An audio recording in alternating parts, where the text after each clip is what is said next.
Okay, so now we are going to move on to the jab. So for the jab, when we are in our fighting stance or even spear stance, the jab is going to be the punch with the front hand.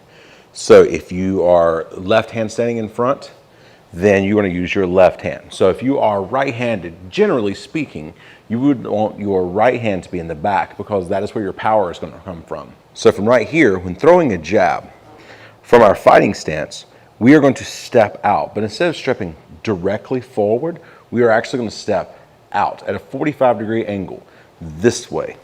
And you will throw your jab to the target and return as you come back. We're going to break this down into smaller pieces so we can get the mechanics right for the punch.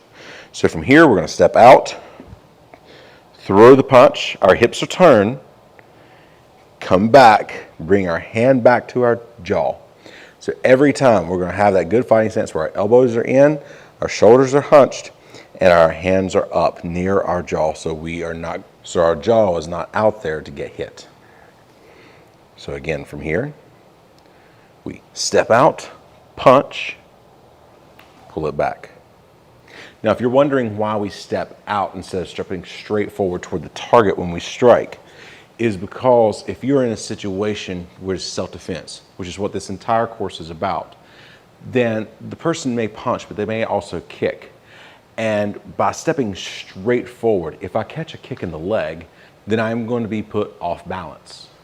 Where if I step out as I throw that punch, then if I take a kick to the leg, then my leg is going to be able to handle that a lot more, and I've actually not lost any of my base.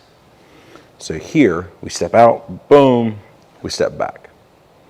Okay, I'm going to change angles for you. So right here, we step out at a 45-degree angle, throw our punch, making sure our hips turn, and then return back to our fighting stance. So here, out, back. And again, and back.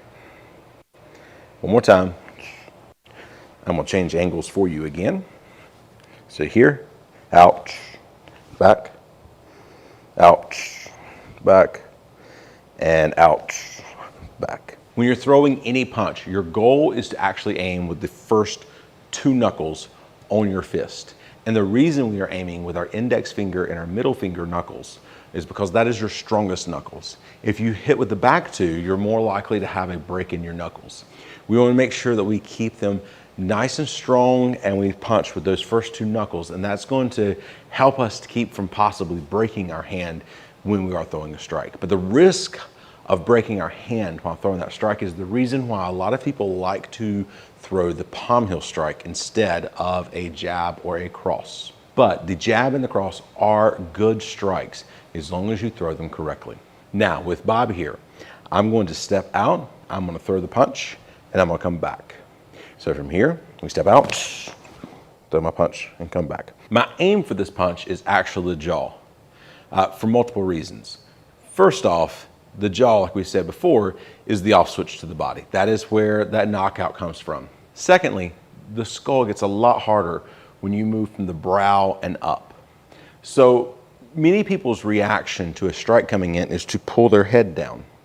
Well, if I'm aiming at the nose instead of the jaw, then I'm almost guaranteed to hit the forehead if they look down. If I'm aiming at the jaw, then my chances are that if they look down, I'm going to catch the nose instead of the jaw. And chances are less that I would actually still hit the forehead. So here for the jab, in our fighting stance, and back, back,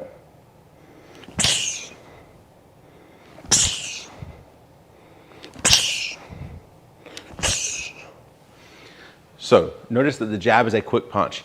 It really is the setup punch for the other punches that can come. And those are the punches that we're going to work on later as we go.